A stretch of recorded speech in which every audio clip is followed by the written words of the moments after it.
Everyone, last video में हमने अपना improper integral of first kind and improper integral of second kind complete किया। उस पे बेस्ड हमने एग्जांपल्स किए। आज की वीडियो में हम करेंगे एक्सरसाइज 2.2 जो हमारे पास है comparison test for the convergence of integral a to b f d x at a. आपको इस इंटीग्रल की कन्वर्जेंस के लिए टेस्ट करने हैं, कंपैरिजन टेस्ट करने हैं। ठीक है, कंपैरिजन टेस्ट हमने पहले भी किए हैं सीक्वेंस एंड सीरीज़ में। हमारे पास 2 सीरीज़ गिवन होती थी, उन सीरीज़ के हमने कन्वर्जेंस के लिए हमने कुछ टेस्ट किए थे। अगर याद हो आपको तो वो सारे के सारे टेस्ट आपको यहाँ भी लगाने हैं, लेकिन सिर्फ फ़र्क कितना है, वहाँ पे सीरीज़ होती थी, यहाँ पे आपके पास क्या है, integral F d x given है। तो एक बारी अपनी सीक्वेंस की बुक उठाना और वो सारे के सारे जो टेस्ट थे वो एक बारी रिवाइज कर लेना। यहाँ जहाँ भी आपके पास जो भी टेस्ट लगेगा साथ के साथ मैं आपको बताती जाऊँगी। ठीक है, तो हम अपनी पहली थ्योरम शुरू करते हैं। A necessary and sufficient condition for the convergence of improper integral a to b f d x at a where f is positive on open interval a to b is that there exists a positive number m depends on epsilon independent of epsilon such that a plus epsilon to b f dx is less than capital M for epsilon lies between 0 to a b minus a। ठीक है, आपको ये prove करना है कि ये वाला जो इंटीग्रल है वो ए पे कन्वर्ज करेगा अगर ये लेस देन कैपिटल एम होगा, और अगर ये लेस देन कैपिटल एम है तो ये वाला इंटीग्रल हमारा कहाँ कन्वर्ज करेगा, ए पे कन्वर्ज करेगा। और गिवन क्या है, गिवन है कि फंक्शन पॉजिटिव है इस इंटरवल में। ठीक है, अब ये देखो, अगर ये इसको हम वेरीफाई करें तो ये है क्या एक्चुअली में यहाँ पर हमारे पास किसकी डेफिनेशन है, बाउंडेडनेस की डेफिनेशन है। बाउंडेडनेस, और वो भी कैसी बाउंडेडनेस, अपर बाउंड की। ठीक है, अपर बाउंड वही होता है ना सबसे बड़ा नंबर जिससे सारी टर्म्स छोटी हो जाए। ठीक है, तो कैपिटल एम अगर अपर बाउंड बन रहा है तो ये एक तरह से बाउंडेडनेस की डेफिनेशन है। तो ये हमें इसको बाउंडेड दिखाना है, इंटीग्रल को हमें बाउंडेड दिखाना है जब हमें फंक्शन कैसा गिवन हो, कन्वर्जेंट फंक्शन गिवन हो। ठीक है, अब क्योंकि उसने जो इंटरवल गिवन है, अब तक हमने जितने भी इंटरवल किया उसमें क्या था, क्लोज्ड ए बी गिवन था। अब ये ओपन ए बी गिवन है, इसका मतलब क्या है कि जो हमारा फंक्शन है उसको ए पॉइंट पे प्रॉब्लम है, ए पॉइंट पे उसको प्रॉब्लम थी तो उसने ए को बाहर निकाल दिया। ए को बाहर निकाला तो क्या बन गया, ओपन इंटरवल ए बी बन गया। ठीक है, इसमें वैसे कहीं मेंशन नहीं है कि इसको ए पे प्रॉब्लम है, सिर्फ हमें इंटरवल से पता चलता है कि इसको कहाँ पे प्रॉब्लम है। जिस भी पॉइंट पे उसको प्रॉब्लम होती है वो उसको बाहर निकाल देता है। ठीक, अब देखो, since a is the only point of infinite discontinuity, ये यहीं से पता चला क्योंकि ए जो है हमारा पॉइंट ऑफ डिसकॉन्टीन्यूटी है। इसका मतलब क्या हुआ, ए को बाहर निकाल दिया तो इस इंटरवल पे फंक्शन कैसा रहेगा, कॉन्टीन्यूस रहेगा, क्योंकि एक ही पॉइंट पे दिक्कत थी उसी को बाहर निकाल दिया। Therefore f is continuous on open interval a b. अब हमें बात करनी है इस एप्सिलॉन के लिए, epsilon lies between 0 to b minus a. अब अगर एप्सिलॉन जो है 0 to b माइनस ए के बीच में लाई कर रहा है तो हमारे पास जो फंक्शन होगा वो सारे के सारे पॉइंट्स पे कंटिन्यूस रहेगा interval a plus epsilon to b के। यहाँ से आप निकाल सकते हो। ठीक है, इस a को इधर लेके जाएंगे, आपके पास ये क्या है, एप्सिलॉन लाइज बिटवीन 0 to आपके पास b माइनस ए। यहाँ से a को इधर शिफ्ट करो तो ये हो गया a plus epsilon less than b। तो इंटरवल क्या बनेगा, a plus epsilon to b। Interval की डेफिनेशन ये कहते हैं ना, ये वाला पॉइंट इससे लेस होता है। तो हमारे पास ये बन गया इंटरवल, यानी कि फंक्शन हमारे पास इस इंटरवल में कैसा रहेगा, कॉन्टिन्यूस रहेगा। अब हम क्या करते हैं, जिस फंक्शन को हमें दिखाना है बाउंडेड उसको कंसिडर कर लेते हैं। सपोज करो ये वाला जो फंक्शन है हमने इसको 5 एप्सिलॉन से डिनोट कर दिया, a plus epsilon to b f d x. अब फंक्शन कैसा की बना, पॉजिटिव। ठीक है, positive means f x is greater than 0 for all x belongs to closed interval a plus epsilon to b। अब अगर फंक्शन ये वाला पॉजिटिव है, पॉजिटिव फंक्शन का इंटीग्रल करेंगे तो वो भी पॉजिटिव आएगा। इसका मतलब फाई ऑफ एप्सिलॉन भी कैसा आएगा, एक पॉजिटिव फंक्शन आएगा। ठीक है, पॉजिटिव आएगा और कैसा होगा, मोनोटोनिकली इंक्रीजिंग फंक्शन हो जाएगा। अब हमने सीक्वेंस एंड सीरीज़ में एक डेफिनेशन करी थी कि हमारे पास क्या होता है, कोई भी फंक्शन है f या कोई भी सीक्वेंस सीरीज़ है आपके पास a n, वो हमारे पास पॉजिटिव है और मोनोटोनिकली इंक्रीजिंग है, तो वो क्या करती है, एक फाइनाइट नंबर पे कन्वर्ज करती है। लेकिन कंडीशन क्या होती है, वो बाउंडेड होनी चाहिए। मोनोटोनिकली इंक्रीजिंग मतलब बढ़ती जा रही है, लेकिन जब तक वो किसी एक नंबर से बाउंड नहीं हो जाती तब तक वो रुकेगी नहीं, यानी कि तभी वो कन्वर्ज करेगी किसी एक पॉइंट पे जब वो कहाँ से बाउंडेड हो जाए। बाउंडेड भी कैसी, अपर बाउंडेड हो जाए। ठीक है, तो हमारे पास रिजल्ट होता है कि कोई भी सीक्वेंस जो मोनोटोनिकली इंक्रीजिंग है वो फाइनाइट नंबर पे कन्वर्ज करती है if and only if it is bounded above. ठीक है, ये वाला रिजल्ट हम यहाँ पे लगाते हैं। अब फाई एप्सिलॉन जो है पॉजिटिव फंक्शन है, मोनोटोनिकली इंक्रीजिंग है, तो इसके कॉरेस्पॉन्डिंग जो हमारा इंटीग्रल बनता है that is phi a plus epsilon to b f d x, ये क्या होगा, फाइनाइट नंबर पे कन्वर्ज करेगा if and only if it is bounded above. ठीक है, अब अगर ये फाइनाइट नंबर पे कन्वर्ज करेगा if and only bounded above, अब बाउंडेड अबव की डेफिनेशन लगा दो। बाउंडेड अबव क्या कहता है कि एक पॉजिटिव नंबर m एग्जिस्ट करेगा such that integral a to b f d x is less than capital M, यानी कि हमारे पास क्या हुआ कि ये वाला इंटीग्रल कन्वर्ज करेगा if and only if there exist number capital M such that phi of epsilon is less than capital M, यानी कि ये वाला जो इंटरवल है वो कन्वर्ज करेगा if and only if phi epsilon रख दो a plus epsilon to b f d x is less than capital M, और ये हमने चूज़ कर ही रखा है स्टार्टिंग में ही, for epsilon lies between 0 to b minus a हमारे पास आ जाएगा। ठीक है, तो ये हमें थ्योरम प्रूव करनी थी। अब इसका आपको स्टेटमेंट इसकी याद रखनी है।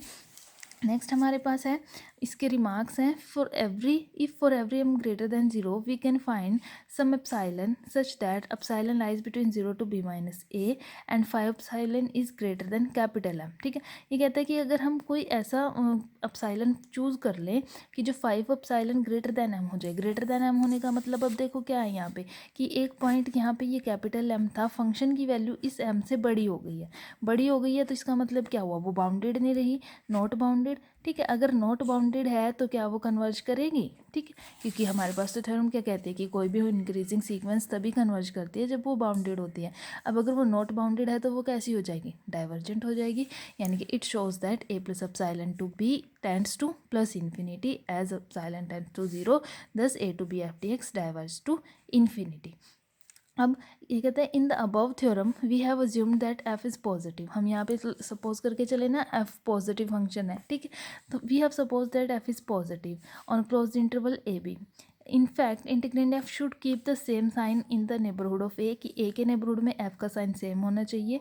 लेकिन अगर f नेगेटिव भी हुआ, इस नेबरहुड में f नेगेटिव भी हुआ, तो हम f को माइनस f से रिप्लेस कर सकते हैं और अपना टेस्ट अप्लाई कर सकते हैं। ठीक है, अब नेक्स्ट आता है हमारे पास कंपैरिजन टेस्ट 1। ये कुछ नहीं है टेस्ट, ये हमने सीरीज़ में भी किया था।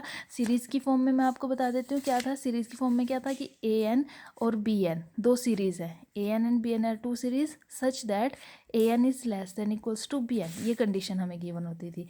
तो मैंने आपको बहुत अच्छे से कराया था कि अगर हमारे पास जो बड़ी सीरीज़ है वो कन्वर्ज करती है तो इसका मतलब क्या है, छोटी भी कन्वर्ज करेगी। ठीक है, लेकिन अगर छोटी डाइवर्ज कर जाती है तो इसका मतलब क्या है, बड़ी भी डाइवर्ज करेगी। याद है अच्छे से, ये सीक्वेंस सीरीज़ में किया था, बड़ी कन्वर्ज करती है तो छोटी भी कन्वर्ज करेगी। अब देखो ये वाली बड़ी सीरीज़ पड़ी है, ये इसके अंदर पड़ी है छोटी सीरीज़। ठीक है, अगर ये बी एन ही कन्वर्ज कर रही है, मतलब ये इसके बाहर जा ही नहीं सकती, तो ए एन भी कैसे जा सकती है इसके बाहर, ए एन तो जा ही नहीं सकती। तो अगर बी एन कन्वर्ज करेगा तो ए एन भी कन्वर्ज करेगा। लेकिन अगर छोटी ही डाइवर्ज कर गई, डाइवर्ज करने का मतलब क्या है कि वो अपने एरिया से बाहर निकल गई, तो बी एन भी क्या जाएगी, अपने एरिया से ऑटोमेटिकली बाहर चल जाएगी। यानी कि बड़ी कन्वर्ज तो छोटी भी कन्वर्ज, छोटी डाइवर्ज तो बड़ी डाइवर्ज। सेम अब ये आपको फंक्शंस के केस में लगाना है। ठीक है, तो अब यहाँ पे सीक्वेंस सीरीज़ की जगह दो फंक्शंस गिवन है। Let f and g two positive functions such that f x less than equals to g x. ठीक है, for all x in open interval a to b and a is the only infinite discontinuity on closed interval a b.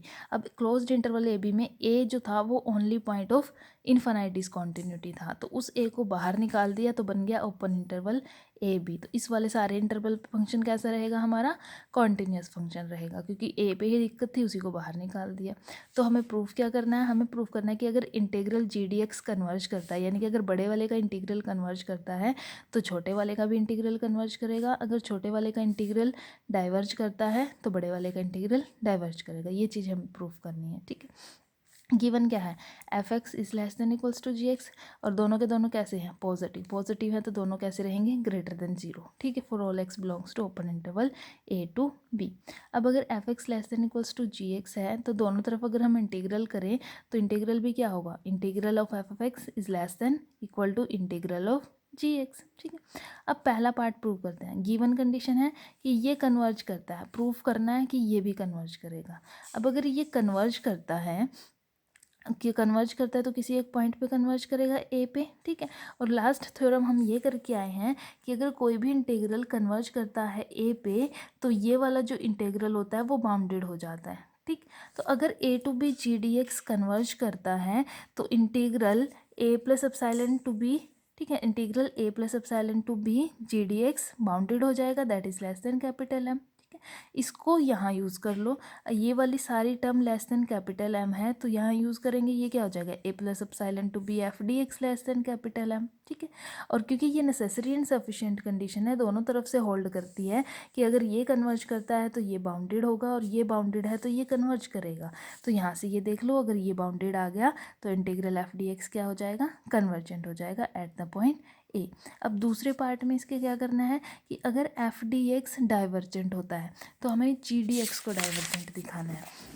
अब अगर F d x divergent है, divergent होने का मतलब क्या है कि वो के जो नंबर था वो एग्जिस्ट नहीं करता, इसका मतलब फंक्शन कैसा रहेगा, अनबाउंडेड रहेगा। अब डाइवर्जेंट तभी तो जाएगा, अगर बाउंडेड अबव हो गया मतलब ऊपर से बंध गया तब तो वो उससे बाहर जा ही नहीं सकता, लेकिन अगर वो अनबाउंडेड अबव है, बंधा हुआ नहीं है, तो वो उसके बाहर चला जाएगा, ठीक है। इसका मतलब a plus epsilon to b f d x unbounded above होगा। और अगर ये अनबाउंडेड अबव है तो हमारे पास इस वाली डेफिनेशन से क्या हो जाएगा, ये वाला भी अनबाउंडेड हो जाएगा। इसका मतलब a plus epsilon to b g d x भी अनबाउंडेड हो जाएगा, क्योंकि हमारे पास क्या है, अगर छोटा ही अनबाउंडेड है तो बड़ा तो ऑब्वियसली अनबाउंडेड हो जाएगा। तो यहाँ से अगर ये अनबाउंडेड हो गया तो ये वाला इंटीग्रल कैसा हो जाएगा, डाइवर्जेंट हो जाएगा। इसी तरह से हमारे पास नेक्स्ट कंपैरिजन टेस्ट है सेकंड वाला, ये भी हमने सीरीज़ की फॉर्म में अच्छे से किया है। सीरीज़ की फॉर्म में क्या था, a n and p n are two series, a n and p n are two series if limit n tends to infinity an by bn is equals to l। l is a non zero finite number, ना तो zero है ना ही infinity है, तो हमारे पास क्या होगा, दोनों के दोनों कैसी रहेंगी, कन्वर्ज एंड डाइवर्ज टुगेदर, ठीक है। ये वाला हमने किया था, ये बस सेम हमने क्या लगाना है, फंक्शंस के केस में लगाना है, इंटीग्रल के केस में लगाना है, ठीक है। तो अब देखो, if f and g are two positive functions on open interval a to b, a being the only point of infinite continuity such that limit x tends to a positive f x by ji x is equal to l, l is non zero finite number, then the integral, दोनों के दोनों जो integral होंगे वो converge और diverge together at the point a. Same theorem है, वहाँ series के केस में थी, यहाँ पे फंक्शंस के केस में है, ठीक है। ए जो इनफाइनाइट डिसकंटिन्यूटी का पॉइंट था उसको बाहर निकाल दिया, तो इस इंटरवल में फंक्शन हमारा सारा का सारा क्या है, कॉन्टिन्यूस फंक्शन है। अब एफ और जी दोनों के दोनों पॉजिटिव हैं, पॉजिटिव होने का मतलब क्या है, एफ भी ग्रेटर देन ज़ीरो है, जी भी ग्रेटर देन ज़ीरो है, तो अगर एफ बाई जी करेंगे तो वो भी कैसा रहेगा, ग्रेटर देन ज़ीरो रहेगा, for all x belongs to open interval a to b. अब अगर ये हमें क्या गिवन है कि limit x tends to a positive f x g x equal to L given है। अब अगर ये पूरा फंक्शन पॉजिटिव है, पॉजिटिव फंक्शन की जो लिमिट आती है वो भी कैसी आती है, पॉजिटिव आती है, ठीक है। तो ये जो एल होगा ये भी कैसा होगा, greater than equals to zero होगा। अब ये एल अगर greater than equals to zero है, इसमें दो केस आते हैं, या तो ग्रेटर देन ज़ीरो या equal to zero. Equal to zero वाला केस उसने यहाँ ख़त्म कर ही दिया है कि इक्वल टू ज़ीरो है नहीं, तो इसका मतलब क्या होगा, क्या है, ग्रेटर देन ज़ीरो, ठीक है। अब अगर एल ग्रेटर देन ज़ीरो है और limit x tends to a positive f x by ji x equal to L है, इसका मतलब क्या है, ये आपने अगर किया हो तो ये लिमिट की डेफिनेशन है, अगर ध्यान से देखें तो ये लिमिट की डेफिनेशन है। लिमिट की डेफिनेशन मीन्स ये फंक्शन जो है किस पे कन्वर्ज कर रहा है, एल पे कन्वर्ज कर रहा है, तो लिमिट की डेफिनेशन लगा दो। लिमिट की डेफिनेशन क्या कहती है कि there exist a neighbourhood a c of a, कि ए पॉइंट का एक नेबरहुड एग्जिस्ट करेगा such that f x by ji x minus l is less than epsilon for all x belongs to a to c, ठीक है। Limit की definition लगाई है, कुछ नहीं किया, मोड खोल दिया, मोड खुलेगा, ये हो जाएगा minus epsilon to plus epsilon, L को दोनों साइड लेके जाएंगे, ठीक है। यहाँ से हमारे पास क्या हो जाएगा, अगर तीनों फंक्शंस में हम एल को ऐड कर देंगे, ये हो जाएगा एल, यहाँ एल से एल कैंसिल, ये हो जाएगा एल प्लस एप्सिलॉन, फिर जी एक्स को कर देंगे दोनों साइड, तो ये हो गया l minus epsilon g x less than f x less than l plus epsilon g x for all x belongs to a to c हमारे पास आ गया, ठीक है। अब यहाँ तक हमारे पास हो गया ये वाला काम। अब हमें दिखाना ये है कि ये दोनों के दोनों कन्वर्ज और डाइवर्ज टुगेदर करते हैं, ठीक है। तो एक बारी क्या सपोज कर लो कि ये कन्वर्ज करता है, इसको कन्वर्जेंट दिखा देंगे। ठीक है, एक बार सपोज कर लेते हैं ये डाइवर्ज करता है और इसको डाइवर्जेंट दिखा लेंगे। तो केस 1 बना लेते हैं। Case 1 integral a to b f d x converges at a। अगर a to b f d x converge करता है, ये हमने एक प्रॉपर्टी करी थी 2.1 में कि अगर integral a to b f d x converge करता है ए पॉइंट पे, तो हमारे पास integral a to c f d x वो भी कहाँ कन्वर्ज करेगा, ए पॉइंट पे। सी कहाँ है, सी ए और बी का कोई पॉइंट है। ठीक है, और ये इफ़ एंड ओनली इफ होता है कि अगर ये ए टू बी ए पे जा रहा है तो ए टू सी भी ए पे जाएगा, और अगर ए टू सी ए पे जा रहा है तो ए टू बी भी ए पे जाएगा। ठीक है, ये if and only if result होता है। तो यहाँ से हमने ये अप्लाई कर दिया कि अगर a to b f d x a पे जा रहा है तो a to c f d x भी ए पे ही जाएगा, where c lies between a and b. अब अगर देखो सी यहाँ से हमारे पास integral a to c f d x converge कर गया ए पे। ठीक है, यहाँ से देखो ये हमारे पास क्या है condition, F x less than L minus epsilon. इस वाली इनइक्वालिटी के पहले दो पार्ट्स उठाओ, पहले दो पार्ट्स उठाए, यहाँ से हमारे पास ये बड़ा बन गया। अब बड़ा जो है वो कन्वर्ज कर रहा है, यहाँ से a to c epsilon a to c f d x converge कर रहा है ना। तो ये वाली चीज़ अगर कन्वर्ज कर रही है तो बाय कंपैरिजन टेस्ट जो हम लास्ट में करके आए हैं ये वाला, कि अगर बड़ा कन्वर्ज करता है तो छोटा भी कन्वर्ज करता है। तो अगर एफ डी एक्स कन्वर्ज करता है तो ये वाला भी कन्वर्ज करेगा। ठीक है, यानी कि l minus epsilon g d x भी कन्वर्ज करेगा ए पे। लिमिट वही रहेगी जो एफ डी एक्स के कॉरस्पॉन्डिंग थी, that is a to c g d x converges at a. अब इस पे लगा दो अपना इफ एंड ओनली इफ वाला रिजल्ट कि अगर ए टू सी कन्वर्ज करता है तो ए टू बी भी कन्वर्ज करेगा। तो अगर जी जो है ए टू सी कन्वर्ज कर रहा है तो जी ए टू बी भी कन्वर्ज कर जाएगा। अब दूसरा केस ले लेते हैं कि हमारा एफ जो है वो डाइवर्ज करता है, डाइवर्ज करेगा तो ए टू सी पे भी डाइवर्ज करेगा बाय द सेम रिजल्ट। अब इस इनइक्वालिटी की लास्ट वाली दो फॉर्म्स उठा लो, ये वाली और ये वाली। ठीक है, तो अगर एफ डी एक्स डाइवर्ज कर रहा है, मीन्स अब एफ डी एक्स कैसा हो गया, छोटा हो गया। अगर एफ डी एक्स डाइवर्ज कर रहा है, छोटा डाइवर्ज कर रहा है, तो ऑब्वियसली बड़ा भी डाइवर्ज करेगा, means L plus epsilon g d x भी डाइवर्ज करेगा। और अगर ये डाइवर्ज ए टू सी पे कर रहा है तो ए टू बी पे भी ये डाइवर्ज करेगा। ठीक है, अब इसी तरह से हम ये भी शो कर सकते हैं, जैसे हमने यहाँ फंक्शन एफ को लेके चले हैं, इस एफ की जगह आप जी लेके भी चल सकते हो। एक बारी एफ जी को कन्वर्ज लेके चलो, एफ कन्वर्जेंट हो जाएगा। एक बारी जी को डाइवर्जेंट लेके चलो तो आपके पास एफ डाइवर्जेंट हो जाएगा। ठीक है, तो ये हमारे इस थ्योरम का प्रूफ था। इस थ्योरम में किसी को दिक्कत हो तो उस बाद में पूछ सकते हैं। नेक्स्ट थ्योरम हमारे पास है, let f and g be two positive functions on open interval a to b, a being the only point of infinite discontinuity। ठीक है, मैं बार बार बता रही हूँ कि a जो है इस फंक्शंस का एक ही पॉइंट था इनफाइनाइट डिस्कॉन्टिन्यूटीज़ का इस इंटरवल में। इस इंटरवल में से हमने a को बाहर निकाल दिया, तो बाकी जितना इंटरवल ये बचा है इसमें सारे में फंक्शन हमारा कॉन्टीन्यूअस है।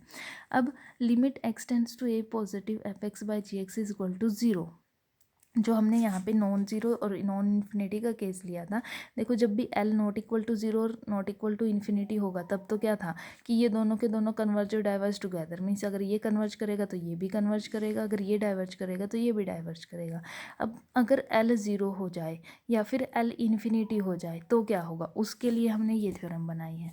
अगर एल ज़ीरो हो गया, ज़ीरो होने पर क्या होता है कि अगर नीचे वाले फंक्शन का जो इंटीग्रल है वो कन्वर्ज करता है तो ऊपर वाले फंक्शन का इंटीग्रल भी कन्वर्ज करता है। और अगर ये इन्फिनिटी हो जाए तो क्या होगा कि अगर नीचे वाले इंटीग्रल डाइवर्ज करता है तो ऊपर वाले का भी इंटीग्रल डाइवर्ज करेगा। ठीक है, याद रखना भी बिल्कुल ईजी ही है।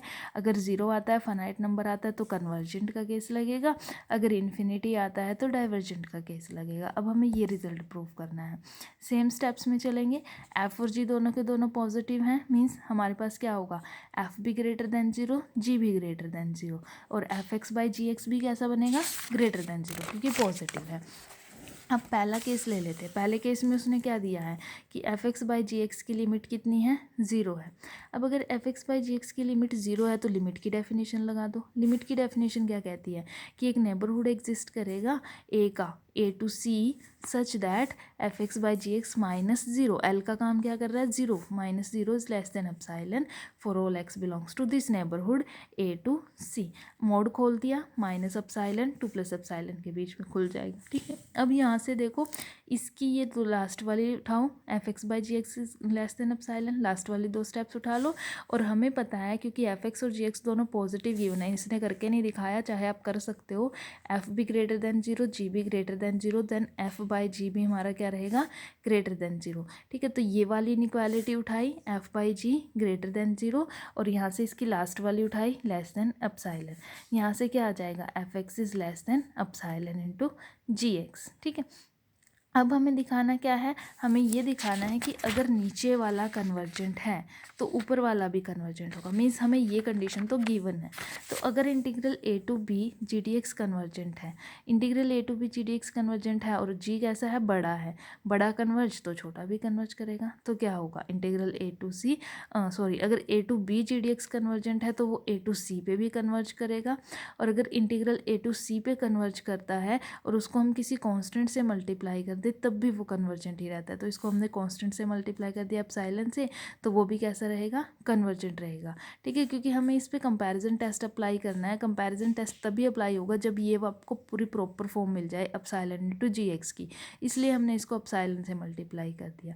तो अब लगा दो कंपैरिजन टेस्ट, अगर ये वाला फंक्शन कन्वर्ज कर रहा है तो ये वाला तो करेगा ही कन्वर्ज, इसका मतलब क्या होगा, और लिमिट सेम रहेगी ए टू सी, जो जी एक्स के कॉरस्पॉन्डिंग है वही एफ के कॉरस्पॉन्डिंग रहेगी, तो इसका मतलब integral a to c f d x भी कैसा रहेगा, कन्वर्जेंट रहेगा। और फिर वही रिजल्ट लगा दो कि अगर ए टू सी पे कन्वर्जेंट है तो ए टू बी पे भी कन्वर्जेंट होगा एट द पॉइंट ए, ठीक है।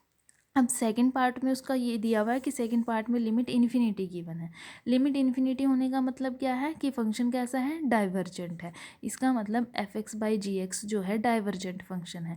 और डाइवर्जेंट कब होता है, जब वो अनबाउंडेड अबव होता है। अनबाउंडेड अबव कैसे होगा, देखो अगर f x by ji x less than होता किसी नंबर के से तब तो ये बाउंडेड हो जाता, और अनबाउंडेड करना है तो ये क्या हो जाएगा, ग्रेटर देन के हो जाएगा, ठीक है। क्योंकि इन्फिनिटी पे जा रहा है तो डाइवर्जेंट है, डाइवर्जेंट है तो इसका मतलब for every real number k there is a neighbourhood a c of a such that f x by ji x is greater than k, एफ एक्स बाई जी एक्स क्या हो जाएगा, ग्रेटर देन के हो जाएगा। यहाँ से एफ एक्स कितना हो गया, greater than k into g x. अब गिवन कंडीशन है कि जी डी एक्स डाइवर्ज करता है, अगर a to b g d x diverge करता है तो a to c g d x भी डाइवर्ज करेगा, ठीक है। A to c g d x diverge करता है, लेकिन हमें इस फॉर्म में लेके आना है प्रॉपर, तो इसको कांस्टेंट के से मल्टीप्लाई करना पड़ेगा। तो कांस्टेंट के पे मल्टीप्लाई करने पर कोई फ़र्क नहीं पड़ता, तो के जी डी एक्स भी डाइवर्ज करेगा। अब लगा दो कंपैरिजन टेस्ट कि अगर छोटा हमारे पास डाइवर्जेंट है तो बड़ा भी डाइवर्जेंट होगा, तो के जी डी एक्स डाइवर्जेंट है तो एफ डी एक्स भी डाइवर्जेंट होगा, और लिमिट रहेगी ए टू सी, ठीक है। इसका मतलब limit a to c f d x is divergent. अब एफ डी एक्स डाइवर्जेंट है तो ये भी हमें रिजल्ट पता है कि अगर ए टू सी पे डाइवर्जेंट है तो ए टू बी पे भी डाइवर्जेंट वो रहेगा, ठीक है। तो यहाँ तक हमारे पास ये कुछ टेस्ट थे, कंपैरिजन टेस्ट, जो कि सारे के सारे सीक्वेंस एंड सीरीज़ के ऊपर बेस्ड थे, ठीक है। तो वो आप कर लेना, इसमें अगर किसी को कोई डाउट आता है, कोई दिक्कत आती है तो वो गूगल मीट के थ्रू पूछ सकते हैं।